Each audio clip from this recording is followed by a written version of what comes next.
Hi friends, welcome back to our channel. It's Leela vlogs. ఎలా ఉన్నారండి? అందరూ బాగున్నారా? నేను చాలా బాగున్నానండి. ముందుగా మన ఛానల్ని సపోర్ట్ చేస్తున్న మన ఫ్రెండ్స్ అందరికీ థ్యాంక్ యూ సో మచ్ అండి. ఇలాగే సపోర్ట్ చేయండి. నెక్స్ట్ కొత్తగా మన ఛానల్ని ఎవరు చూస్తున్నా కానీ సబ్స్క్రైబ్ చేసుకోండి. లైక్ చేయటం మాత్రం మర్చిపోవద్దండి. మీరు చేసే ఒక్కో లైక్ చాలా సపోర్ట్ ఇస్తుందండి, చాలా మోటివేట్ చేస్తుంది. నెక్స్ట్ ఈ వీడియో యూజ్ అయ్యే వాళ్ళకి ప్రమోట్ అవుతుందండి. లైక్ చేయండి. ఈరోజు మీకు చూపించబోయే రెసిపీ పూర్ణం బూర్లు అండి. పూర్ణం బూర్లు మన స్వీట్ షాప్లో ఎలా తయారు చేస్తారో చూపించబోతున్నాను. కొలతలతో సహా చూపించబోతున్నానండి, చూసేయండి.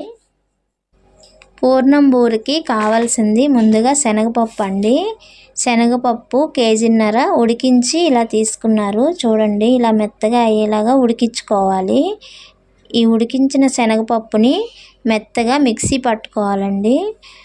చూపిస్తున్నాను చూడండి, ఇలా మెత్తగా అయ్యేలాగా మిక్సీ పట్టాలి. మిక్సీ పట్టిన శనగపప్పుని పక్కన పెట్టుకొని నెక్స్ట్ నానబెట్టిన మినపగుళ్ళు అండి. ఇవి 1/2 కేజీ మినపగుళ్ళు అరగంట ముందు నానబెట్టారండి. ఒకరోజు ముందుగానే బియ్యం నానబెట్టుకోవాలి. రెండు కలిపి గ్రైండ్ చేసుకోవాలండి. బియ్యం వీడియో తీసిన క్లిప్పింగ్ మిస్ అయిందండి. రెండు కలిపి గ్రైండ్ చేసింది చూపిస్తున్నాను చూడండి. ఇది 1/2 కేజీ మినపగుళ్ళు, 1 కేజీ బియ్యం అండి. కరెక్ట్గా కేజీన్నర శనగపప్పు పూర్ణానికి సరిపోతుంది. నెక్స్ట్ పాకం పట్టడానికి 1 కేజీ బెల్లం తీసుకున్నారండి. 900 గ్రాములు పంచదార అండి. ఈ రెండు కలిపి పాకం పడతారు. ఇందులో ఒక 1/2 లీటర్ వాటర్ పోయాలండి.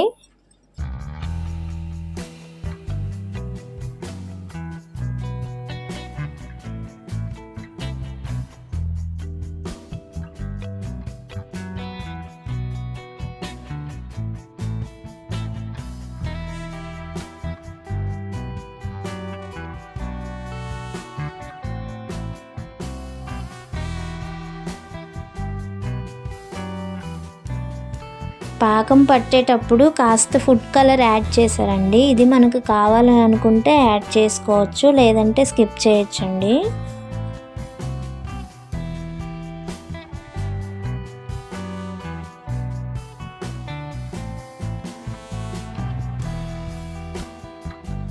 ఈ పాకం వచ్చేటప్పుడు చాలా జాగ్రత్తగా చూసుకోవాలండి. మీకు వీడియోలో చూపిస్తున్నట్లుగా ఇలా చూడాలి. ఇలా తీగలాగా వస్తే పాకం రెడీ అయిపోయినట్లు అర్థం అండి. ఇంక అందులో ఇందాక మిక్సీ పట్టుకొని ఉన్న శనగపప్పుని యాడ్ చేసి బాగా కలిపారు. ఎక్కడ ఉండలు లేకుండా పాకంలో బాగా కలిపారండి.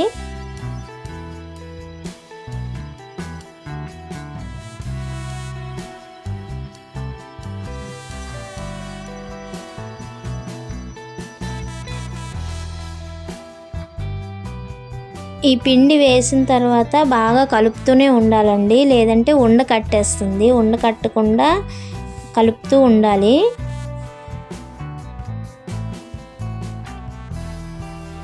ఇందులో ఉన్న వాటర్ అంతా ఎగిరిపోవాలండి. వాటర్ ఎగిరిపోయి ఎక్కడ ఉండలు లేకుండా బాగా ముద్దలాగా వచ్చేలాగా కలపాలి. దగ్గరకు అయిన తర్వాత మన చేతికి అంటుతుందో లేదో చెక్ చేసుకోవాలండి. చూడండి,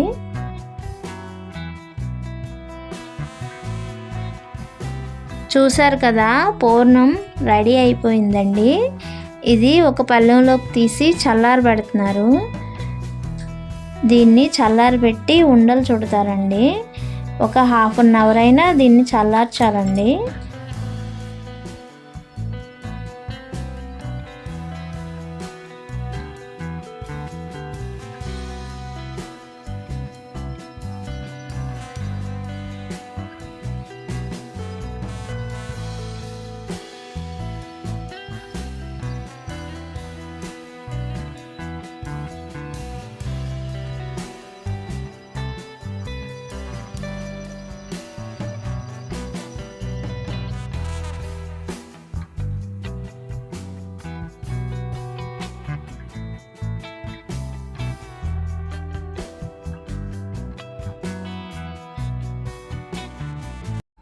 చూసారు కదండి, పూర్ణాలు తయారయ్యాయి.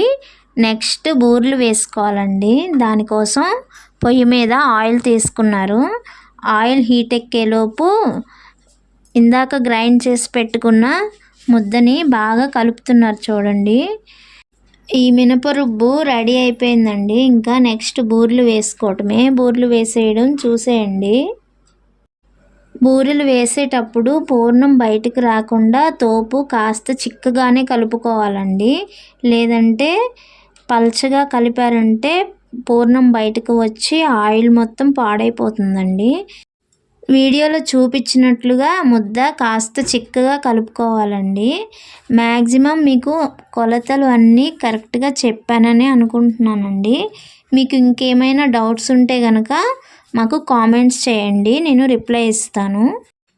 చూస్తున్నారు కదా, బూరెలు ఒకేసారి వేయించుకోకుండా లైట్గా వేయించి పక్కకు తీసేస్తున్నారు. వాటిని మొత్తం మళ్ళీ ఒకసారి వేయిస్తారనమాట. మీరు వీడియో మొత్తం ఎక్కడ స్కిప్ చేయకుండా చూస్తే మీకు మొత్తం అర్థమవుతుందండి.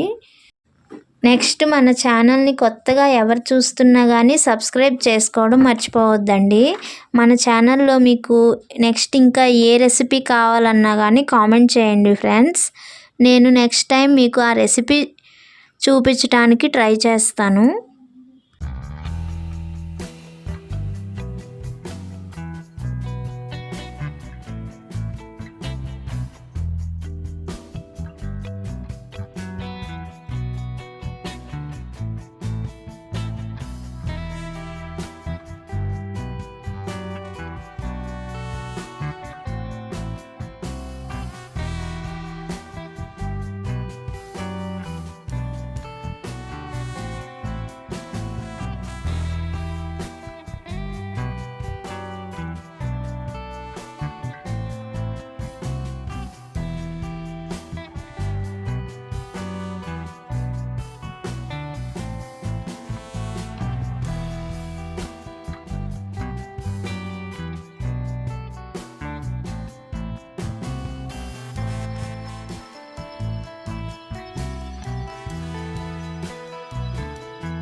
టేస్టీ పూర్ణం బూరెలు రెడీ అయిపోయాయండి. వీడియో నచ్చితే లైక్ చేయండి అండ్ ఎలా ఉందో కామెంట్ చేయండి.